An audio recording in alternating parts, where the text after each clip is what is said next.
बंदी छोड़ सतगुरु रामपाल जी भगवान की जय हो। परमपिता परमेश्वर सारी सृष्टि के रचनहार, कुल मालिक, असंख्य ब्रह्मांडों के रचयिता, जगत गुरु संत शिरोमणि सतगुरु रामपाल जी भगवान के चरण कमल में मुझ पवन दास का कोटि कोटि दंडवत प्रणाम। आप सभी भाई बहनों को सत्साई पुण्यात्माओं दया परमपिता परमेश्वर की, जिनके आशीर्वाद से हम लाइव संघ का समाधान के 3 बजे के एपिसोड में सोशल मीडिया पर एक दूसरे के सामने रूबरू हैं। ये परमेश्वर की पिछली पीढ़ी में आप और हम सभी आत्माओं के ऊपर ज्ञान आधार की दृष्टि से एक विशेष मेहर है, जिसको हमने बरकरार रखना है।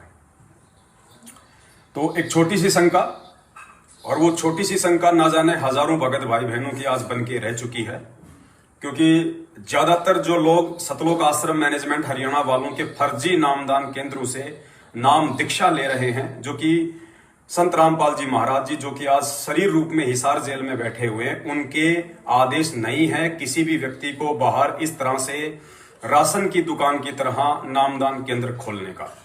तो भक्ति मार्ग में संत आदेश के बिना जो कार्य किया जाता है वो निष्फल होता है, वो अपनी पराकाष्ठा तक नहीं पहुंच पाता है।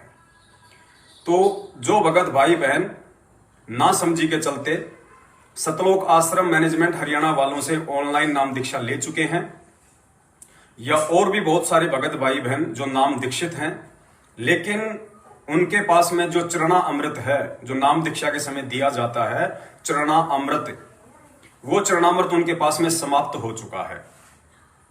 तो अब उनकी सबसे बड़ी शंका ये है, ये ज्ञान समझ में आने के बाद में, साध संगति के कार्यक्रम देखने के बाद में, शंका समाधान वाली वीडियो देखने के बाद में, कि भगत जी ऐसी स्थिति में अब हम क्या करें, हमारे पास तो चरणा अमृत नहीं है, और ये हमें अच्छे से मालूम पड़ गया कि सतलोक आश्रम मैनेजमेंट हरियाणा परमपिता परमेश्वर सतगुरु रामपाल जी भगवान से कोसों दूर हैं, इसलिए उनके ऊपर किसी भी प्रकार की मेहर और आशीर्वाद उस परमात्मा का नहीं है। तो उन फर्जी नामदान केंद्रों पे जाके हम वो चरणामृत नहीं ला सकते, क्योंकि हमें मालूम भी नहीं है कि वो चरणामृत असल में परमपिता परमेश्वर सतगुरु रामपाल जी भगवान का है भी या नहीं है। तो ऐसी स्थिति में हम क्या करें।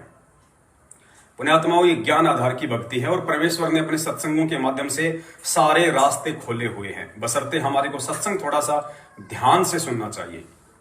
परमपिता परमेश्वर का जो चरणा अमृत है, उसके बनाने की 3 प्रोसीजर है, 3 विधि से चरणा अमृत बनता है। सबसे जो पहली विधि है वो है साक्षात परमपिता परमेश्वर सतगुरु रामपाल जी भगवान के चरण कमलों को स्वच्छ पानी से साफ करना, उनको धोना, नीचे एक पात्र रख के, और भगवान के चरणों में जो जल ऊपर से डाला जाएगा और नीचे उनके चरणों को साफ करता हुआ जल जो नीचे रखे हुए पात्र में जमा हो जाएगा, असली चरणामृत वो है परमेश्वर का। ये सबसे पहली विधि है जो सतलोक आश्रम बरवाला में सभी भगत भाई बहनों को नाम दीक्षा के समय जो है वो दिया जाता था चरणामृत। तो आज हमारे पूज्य गुरुदेव जी शरीर रूप में हिसार जेल में बैठे हुए हैं, तो आप और हमारे लिए बड़ा मुश्किल है उस प्रोसीजर से वो परमेश्वर का चरणा अमृत प्राप्त करना।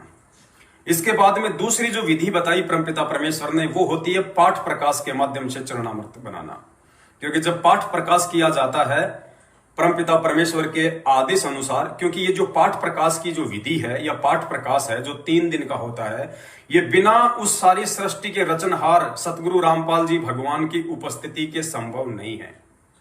पाठ प्रकाश के समापन में या पाठ प्रकाश की शुरुआत में सतगुरुदेव जी का पाठ स्थल पे होना अति आवश्यक है, जब तक गुरुदेव भौतिक शरीर में हैं। हालांकि जब गुरुदेव ये शरीर छोड़ के या जिस भी विधि से वे सतलोक जाएंगे यहाँ की लीला पूरी करके, उसके बाद परमेश्वर पाठ प्रकाश की क्या विधि छोड़ के जाएंगे वो एक बाद का विषय है। हम वर्तमान की बात कर रहे हैं, गुरुदेव के भौतिक शरीर में रहते सहते। जब तक सतगुरुदेव जी स्वयं पाठ प्रकाश में शामिल नहीं होंगे, तब तक वो पाठ प्रकाश सफल नहीं होता है। तो दूसरी विधि से भी जो है चरणामृत वर्तमान में प्राप्त नहीं किया जा सकता है, क्योंकि जब गुरुदेव स्वयं पाठ प्रकाश किया करते थे या गुरुदेव आदेश देके कुछ आत्माओं को पाठ प्रकाश करने के लिए बैठा दिया करते थे, तो वो आत्माएं सतगुरुदेव जी की उपस्थिति में उनके आदेश से सदग्रंथ साहिब का पाठ किया करती थी। और वहां पे पूज्य गुरुदेव जी ने बताया कि एक सादा नल से भरा हुआ कोई कुंभ यानी कोई मटका या कोई भी पात्र वहां पे साफ कपड़े से ढक के रख दिया जाता था। 3 दिन आदरणीय गरीबदास जी महाराज जी के सदग्रंथ साहिब का पाठ किया जाता था। 3 दिन में उन वाणियों के प्रभाव से वो जो साधारण सा जल था वो अमृत बन जाता है, अमृत बन जाता है वो। तो वर्तमान में वो विधि भी सक्सेस नहीं है, क्योंकि पाठ प्रकाश करने के लिए बहुत सारी टर्म्स एंड कंडीशन होती हैं जो कि आज गुरुदेव जी की गैर हाजिरी में पूरी नहीं हो सकती हैं। हालांकि सतलोक आश्रम मैनेजमेंट हरियाणा पिछले 7 वर्षों से जगह जगह पाठ प्रकाश कर रहा है, लेकिन उनकी तो बात ही अलग है, क्योंकि उनका तो अपना एक मनमाना आचरण है। जो असली विधि है दास केवल आपको उसके विषय में बता रहा है, क्योंकि संत रामपाल जी भगवान ने सतलोक आश्रम मैनेजमेंट हरियाणा को, जो कि आज मनमाने तरीके से पाठ प्रकाश कर रहा है, उस सतलोक आश्रम मैनेजमेंट हरियाणा को सन 2014 के बरवाला कांड के समय ही रिजेक्ट कर दिया था। परमेश्वर ने उनको खारिज कर दिया और परमेश्वर ने पूरी दुनिया के सामने लाइव वीडियो में बोला कि राष्ट्रीय समाज सेवा समिति मेरी नहीं है। अर्थात ये जो सतलोक आश्रम मैनेजमेंट हरियाणा था, इसने सन 2010 में सतलोक आश्रम बरवाला में एक समिति बनाई थी जिसका नाम रखा था राष्ट्रीय समाज सेवा समिति, जिसमें गुरुदेव का भाई बंधु, बेटा बेटी, जवाई, स्टेट कोऑर्डिनेटर सभी लोग शामिल थे।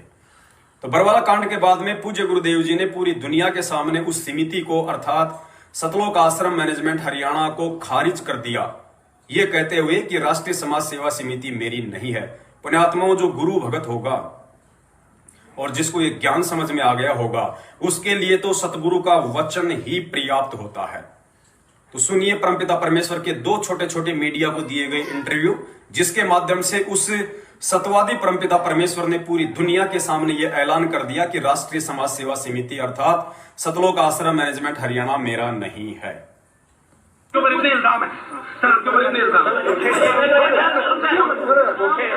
झूठे कैसे हैं आपके ऊपर? आपके गुंडे इतने खड़े थे वहाँ पे, हजारों आदमी हरियाणा पुलिस से। मेरे नीचे राष्ट्रीय समाज सेवा समिति नहीं, तो आपकी समिति है, अरे आपकी समिति है बाबा, आप अपने आप को संत। तो परमेश्वर ने यहाँ पे बिल्कुल समिति को नकारा कर दिया है कि वो जो गुंडे थे, जो काले कपड़े पहने हुए थे, वो मेरे नहीं थे, राष्ट्रीय समाज सेवा समिति के थे।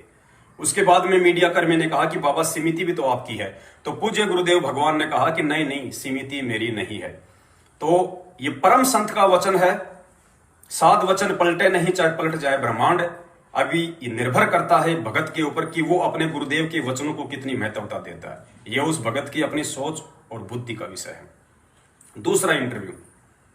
आप स्वस्थ हो गए? मैं पहले बीमार था। रामपाल जी, आपकी जो बेल एप्लीकेशन थी वो भी अब रिजेक्ट कर दी गई है, जो 2008 में आपको बेल मिली थी कोर्ट की तरफ से, उसके बारे में क्या कहते हैं? धन्यवाद। जो पूरा विवाद हुआ उसमें 6 लोगों की जान गई, तो आपको कोई अफसोस है उस बात का? बहुत अफसोस है। नहीं, जो आपने अपने अनुयायियों को जिम्मेदार हाल बनाया और आप पीछे छुपे रहे, मैंने किसी को नहीं, वो आप सही मानते हैं? मैंने नहीं बनाया किसी को, वो अपने आप ही बन रहे थे, मुझे भी रोक रखा था। स्पष्ट कर दिया परमपिता परमेश्वर ने, इस सतवादी भगवान ने, क्योंकि ये सतवादी है और हम रोज संध्या आरती में पढ़ते हैं कि सतवादी के चरणों की मैं सिर पे डारूं धूल, 84 निश्चय मिले पहुंचूं तख्त हजूर। ये सतवादी परमात्मा है। पुण्यात्माओं, हम सौपन में भी ना सोचें कि परमेश्वर कभी झूठ बोल सकता है, वरना उसी दिन हम इन मर्यादाओं से नीचे गिर जाएंगे। तो ये 2 वीडियो काफी हैं सतलोक आश्रम मैनेजमेंट हरियाणा को खारिज करने के लिए। तो जाहिर सी बात है पुण्यात्माओं, फिर ये पाठ प्रकाश करने के अधिकारी कहां से हो गए कि आदरणीय गरीबदास जी महाराज जी की वाणियों का पाठ करने वाला भी उतना ही महापुरुष चाहिए। थोड़ी सी वाणी सुना दो ना, बहुत अच्छी लगा करेगी, क्योंकि ये तो अमृत वाणी है, आत्मा का आहार है। ये अलग से चार्ज करती है भगवान की जो सच्ची वाणी। तो आम कथाएं कीर्तन सुनते हैं, उनसे कोई लाभ होने वाला आत्मा को नहीं है। ये तो मालिक की महिमा सीधी उस महापुरुष की बोली हुई है, जिसको भगवान आशीर्वाद देकर उसमें डाली थी गरीबदास में। और गरीबदास जी की वाणी अवदास पढ़ा रहा है, क्योंकि इसको पढ़ने वाला भी उतना ही पवित्र चाहिए जितना महापुरुष हो, परमात्मा ने जिनको ज्ञान दिया था। तो जो इस दास के मुख से जो सुनोगे उसका असर न्यारा होगा। और यदि सत्संग में कोई और करेगा भगत तो उससे लाभ नहीं होगा वो, क्योंकि अधिकारी के बिना यह काम करेगा नहीं।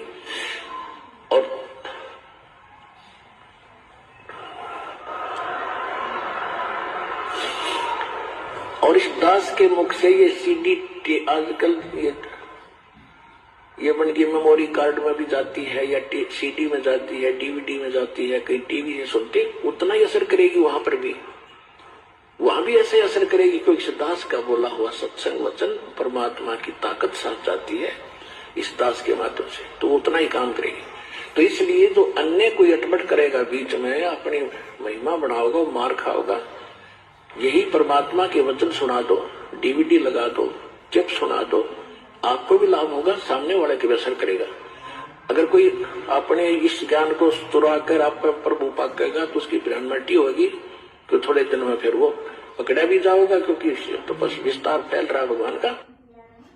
तो पुण्यात्मा, वो आपको अच्छे से पता है, पाठ प्रकाश के समय जो वाणियां बोली जाती हैं वो परमेश्वर की सीडी या डीवीडी के माध्यम से नहीं बोली जाती हैं, बल्कि सतलोक आश्रम मैनेजमेंट हरियाणा वाले खुद ही महाराज की तरह गद्दी पे बैठ के अपने मुख से उन वाणियों का उच्चारण करते हैं। तो ये लोग परमेश्वर के इस अनमोल सत्संग के आधार से पाठ प्रकाश करने के अधिकारी नहीं हैं। इनकी वाणियों का असर नहीं होगा भगत समाज पे, और पाठ करवाने वाले को लाभ की बजाय उल्टा नुकसान ही होगा। उसके बाद पुण्यात्माओं, एक दूसरा जो सत्संग है परमपिता परमेश्वर जी का, उसमें भी परमात्मा ने ठीक यही बात कही है। इसमें गुरुदेव कह रहे हैं कि यहाँ जो पाठ प्रकाश जो किया जाता है, एक साधारण सा जो जल होता है, एक मटके में एक कुंभ भर के जो है वो रख दिया जाता है, और पाठी यदि सही ढंग से और अच्छी नीयत से, सच्ची आत्मा से यदि पाठ करते हैं तो वो साधारण जल भी अमृत बन जाता है। विशेष बात यह है, परमेश्वर कह रहे हैं यदि वो अच्छे ढंग से और यदि साफ नीयत से पाठ करता है तो। सुनिए पहले परमपिता परमेश्वर जी के मुख कमल से। तो यहां प्रसंग फिर हम उसी स्थान पर आते हैं कि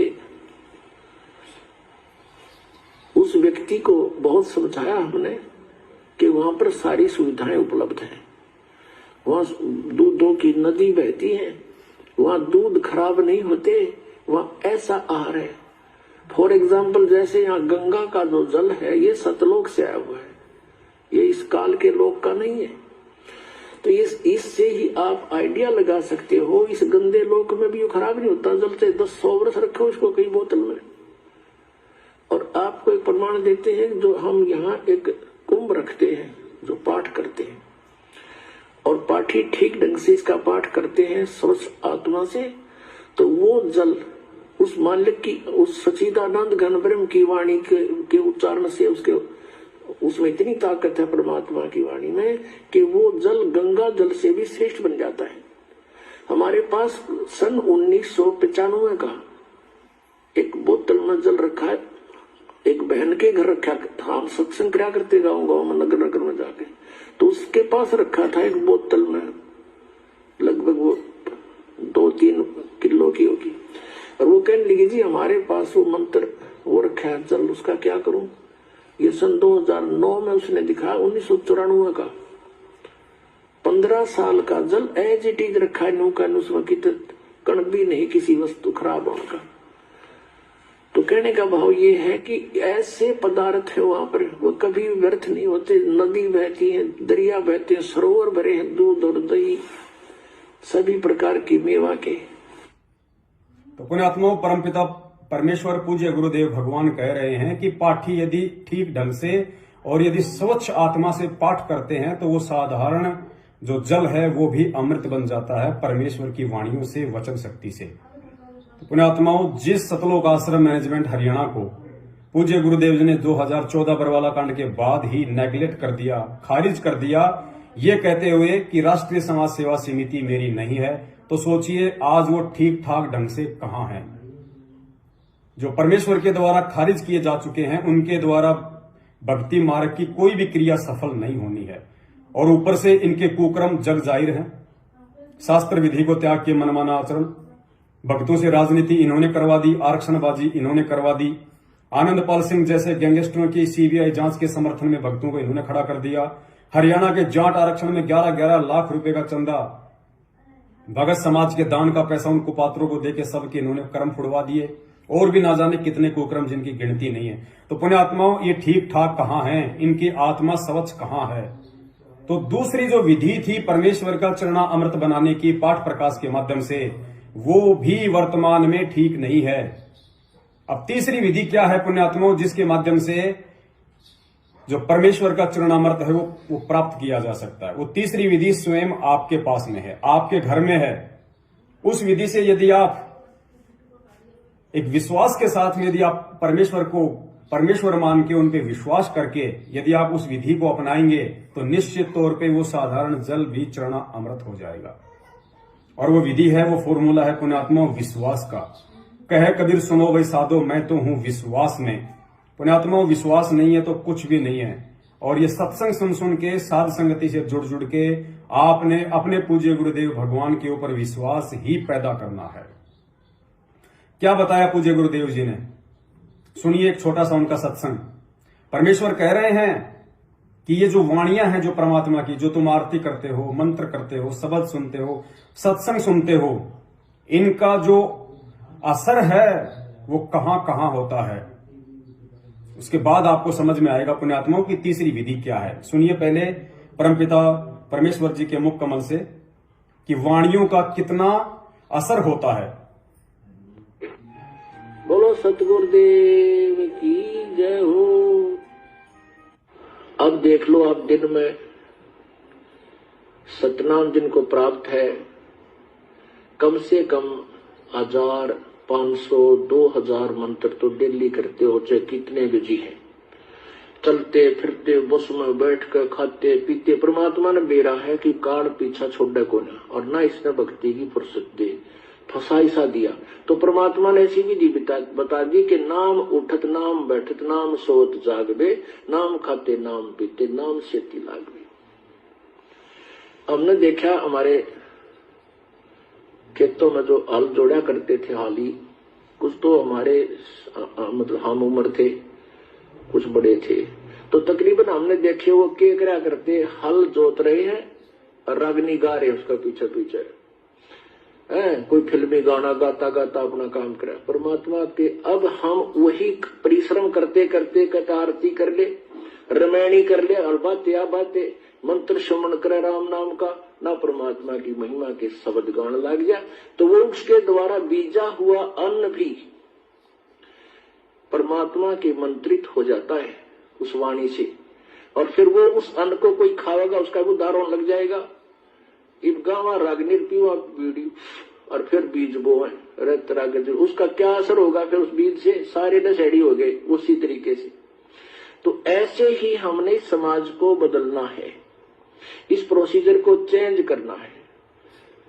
किसान मजदूर मजदूरी कर रहा है, अपना सिमरण करे, और सिमरण तो मन हट जाता, फिर अपना भगवान की 2-4 जो भी वाणी याद आ हुआ है गान लाग जा, फिर उस वाणी तक छिक ले तो फिर सिमरण पर ला दे, फिर रमैनी करने लाग जा, फिर शाम की आरती कर ले, चाहे काम करते करते मजदूरी करते करते आरती कर ले, रोटी पोते पोते कर ले, बर्तन साफ करते करते कर लो, क्योंकि वो तो आत्मा से करनी होती है। तो पुण्यात्मा आपको विधि परमपिता परमेश्वर पूज्य गुरुदेव भगवान ने बता दी है, इस छोटे से सत्संग के माध्यम से संकेत कर दिया है कि हाड़ी जो होता है या कोई भी काम धंधा करने वाला जो भगत भाई बहन है, यदि वो अपने काम के साथ साथ यदि ये परमेश्वर के मंत्र सत्संग वाणियां शब्द अगर ये सुनेंगे या गाएंगे तो उन वाणियों का जो असर है वो बीज पे भी पड़ता है, और वो बीज भी मंत्रित हो जाता है, यानी उस बीज में भी उन वाणियों का असर हो जाता है। वो साधारण बीज नहीं होता है, उसको खाने वाला भी फिर जो है मतलब संस्कार को प्राप्त होता है, उसके भी अच्छे संस्कार बनते हैं। लेकिन पुण्यात्माओं ये असर होगा किन भक्तों के माध्यम से? ऐसा जिसकी मर्यादा खंडित है, जो गुरु को परमात्मा नहीं मानता, जो साक्षात जो कबीर परमेश्वर सतगुरु रामपाल जी भगवान के रूप में धरती पे प्रकट हैं, उनको छोड़ के जो एक दाढ़ी मूंछ वाली कबीर जी के समझे जाने वाले काल्पनिक फोटो को भगवान मान के जून के महीने में या मार्च के महीने में उनका कबीर प्रकट दिवस मनाता है, उनको भगवान मानता है, उनको पूजता है, उनको भोग लगाता है, ऐसे भक्तों के माध्यम से किसी भी चीज पे कोई असर नहीं होगा। क्योंकि जिनको खुद को विश्वास नहीं है, दूसरों को उनके माध्यम से की गई भक्ति क्रियाओं से कोई असर नहीं होने वाला। उसके लिए हमें परमात्मा ने समझाया हुआ है। सुन लीजिए परमपिता परमेश्वर जी का वो सत्संग। ये हमने सुना दिया, आपने अच्छी लगी तो आप आगे सुनाने लगे। नहीं, आप आगे सुनाओ अवश्य, लेकिन स्वयं अमल करो पहले, उसके बाद दूसरे पे आपकी बात का असर होगा, नहीं तो कोई प्रभाव नहीं पड़ेगा। आप भी अपना जीवन व्यर्थ करोगे। गुरुदेव कह रहे हैं कि इस दास से आप जो वाणियां सुनते हो, आप जो सत्संग सुनते हो, जो ज्ञान सुनते हो, सबसे पहले उसको अपने जीवन में उतारो। उन वाणियों को, उन सत्संग को अपने जीवन में अमल में लेके आओ। उसके बाद आप दूसरों को कोई शिक्षा दो, दूसरों को कोई बातें बताओ, वरना आपका भी जीवन व्यर्थ हो जाएगा, सामने वाले पे भी कोई असर नहीं पड़ेगा। तो पुण्यात्माओं, सतलोक आश्रम मैनेजमेंट हरियाणा पहली बात तो पाठ प्रकाश करने का अधिकारी नहीं। उसके बाद पूज्य गुरुदेव जी ने छोटे से सत्संग के माध्यम से साबित कर दिया कि स्वयं पहले अपने गुरुदेव के ज्ञान को आधार बनाओ, पहले तुम अपने गुरु भगवान के ज्ञान पे चलो, उसके बाद लोगों को शिक्षा दो।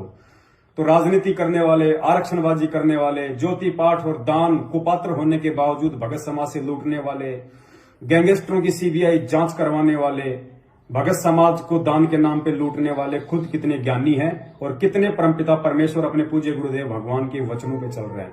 तो उनके द्वारा जो भक्ति क्रियाएं जो की जाएंगी, उनका किस पे असर होगा, उस पे कितना क्या असर होगा, ये जग जाहिर है। इसके बाद आपको ज्यादा विचार करने की आवश्यकता नहीं होनी चाहिए। तो दास की विनती उन तमाम भगत भाई बहनों से ये है, ये इतने सारे ये प्रमाण देने के बाद में, ताकि आपको विश्वास हो। यदि आपके घर में चरणामृत समाप्त हो गया है तो उसके बनाने की जो तीसरी विधि है वो आप जी स्वयं हैं। स्वयं कैसे? सबसे पहले तो आप जी अपनी तमाम जाने अनजाने की जो गलतियां हैं उनके लिए परमपिता परमेश्वर जी को दंडवत करके समय याचना करें, ज्ञान को आधार बनाएं और एक विश्वास करके, कहे कबीर सुनो भाई साधो मैं तो हूं विश्वास में। पुण्यात्माओं, जब मीराबाई को जबरदस्ती जहर पीने के लिए कहा गया था तो मीराबाई ने कहीं जाके जहर को कोई चेंज नहीं करवाया था, कोई अपने गुरु से, अपने इष्ट से जाके नहीं मिली थी वो, उसने कहीं कोई प्रार्थना नहीं लगाई थी, उसने विश्वास किया था अपने परमेश्वर पे। जिस समय जिसको भी वो पूजा करती थी उस समय तक वो श्री कृष्ण जी की भगत थी। उसने श्री कृष्ण जी को अपनी अंतरात्मा से, सच्चे हृदय से याद किया, उसको पुकारा। हालांकि श्री कृष्ण जी तो नहीं पहुंचे, लेकिन वो परमपिता परमेश्वर, सारी सृष्टि का रचनहार, वो कबीर परमात्मा जो आज सतगुरु रामपाल जी भगवान के रूप में आप और हमारे पूज्य गुरुदेव जी के रूप में प्रकट है, उस परमेश्वर ने उस आत्मा की पुकार को सुना और उसके जहर को भी अमृत कर दिया। तो पुण्यात्माओं, परमात्मा कह रहे हैं कि भगत यदि बीज भी खेत में डालेगा और साथ में मालिक का मंत्र, मालिक की वाणी, मालिक का शब्द गाएगा या अपने मोबाइल में लगा के जेब में डाल लेगा, तो परमेश्वर कह रहे हैं उस भगत के द्वारा बीजा गया बीज भी मंत्रित हो जाएगा। तो पुण्यात्माओं, यदि ऐसी स्थिति आपके घर में है, आपके पास में परमात्मा का प्रसाद या चरणामृत नहीं है, खत्म हो गया है, और सतलोक आश्रम मैनेजमेंट हरियाणा वालों के और उनके फर्जी नामदान केंद्रों की वास्तविक स्थिति आपको मालूम है ही, तो ऐसी स्थिति में आपको क्या करना चाहिए? परमेश्वर की इस तीसरी प्रोसीजर को अपनाना चाहिए। विश्वास के साथ में एक सादा जल की बोतल, परमपिता परमेश्वर का जहां भी आपने घर में दरबार लगा रखा है, मालिक के चरण कमलों में रखिए, फोटो के वहां पे परमात्मा को दंडवत कीजिए, बंदी छोड़ से अरदास कीजिए कि हे परमपिता परमेश्वर, सारी सृष्टि के रचनहार, हे मालिक, आपकी सबद शक्ति को परमेश्वर इसमें समाहित कीजिए। और दासी के लिए तो परमात्मा यही चरणामृत है, दास के लिए तो यही अमृत है। और पुण्यात्माओं, हमारे परिवार में तो फिर रोजाना 3 समय की आरती होती है, मालिक के मंत्र होते हैं, मालिक का शब्द चलता है, मालिक के सत्संग चलते हैं। और पुण्यात्माओं, उसको फिर परमात्मा चरणामृत क्यों नहीं बनाएगा? उसके अंदर वो शब्द शक्ति समाहित क्यों नहीं होगी? यदि हम मर्यादा में हैं, हम यदि अपने गुरु को भगवान मानते हैं और यदि हमें अपने पूज्य गुरुदेव भगवान पे विश्वास है कि यही है वो जो सारी सृष्टि का रचनहार है, जो कुल मालिक है, तीनों लोकों में प्रवेश करके सबका भरण पोषण करता है, तो पुण्यात्माओं, आपकी उस हृदय से की गई प्रार्थना से और आपके विश्वास आधार से ये बंदी छोड़ सतगुरु रामपाल जी भगवान उस साधारण जल को भी अमृत बना देगा, चरणा अमृत बना देगा। और एक विश्वास के साथ में रोजाना आपने उसको फिर ग्रहण करना है। तो ये विधि है पुण्यात्माओं वर्तमान में फुल एंड फाइनल। इसके अलावा और कोई विधि इस पूरी सृष्टि में नहीं है। इसलिए विश्वास के साथ आपने इस भक्ति मार्ग पे लगे रहना है, भक्ति मार्ग पे आपने टिके रहना है और अपने परमपिता परमेश्वर सतगुरु रामपाल जी भगवान को खुश करना, उनको प्रसन्न करना है। पुण्यात्माओं, आज परमात्मा यही देख रहा है कि ये मेरे आदेशों के गुलाम हैं या मेरे द्वारा इनको जो शिक्षा और दीक्षा दी गई है उस आधार से स्वयं भी कुछ आगे 2 कदम रखना जानते हैं। क्योंकि कोई भी जो बाप होता है, जो पिता होता है, जब बच्चा नादान होता है, अनजान होता है, तो वो चाहता है कि ये बच्चा मेरे से हर बात पूछ पूछ के आगे काम करे, कहीं मार ना खा जाए, कोई धोखा ना खा जाए।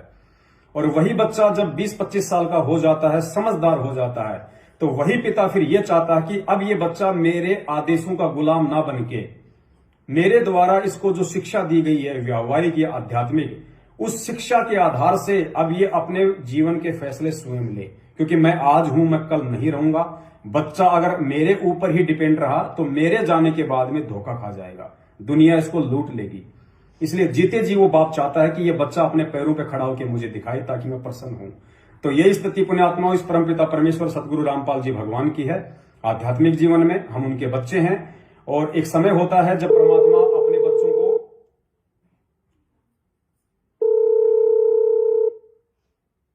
Disconnected. तो पुण्यात्माओं, एक समय होता है जब पिता अपने बच्चे को समझा समझा के कोई भी क्रिया करने के लिए प्रेरित करता है, और एक समय ऐसा आता है वो बाप फिर स्वयं ये देखना चाहता है कि अब ये बच्चा मेरे द्वारा प्राप्त संस्कार और शिक्षा के आधार से निकट भविष्य में जो फैसले लेगा वो सही होंगे या गलत होंगे। तो बस यही सारी चीजें हैं जो आपने समझनी है और अपने परमपिता परमेश्वर सतगुरु रामपाल जी भगवान को जो है वो प्रसन्न करना है। बंदी छोड़ सतगुरु रामपाल जी परमेश्वर जी की जय हो। सत साहिब। जिसके सिर पर कृपा गुरु की, वो दुख कैसे आएगा। जिसके सिर पर कृपा गुरु की, वो दुख कैसे पाएगा। नाम गुरु जी का जप लेगा, नाम गुरु जी का जप लेगा, जीवन सफल बनाएगा। जिसके सिर पर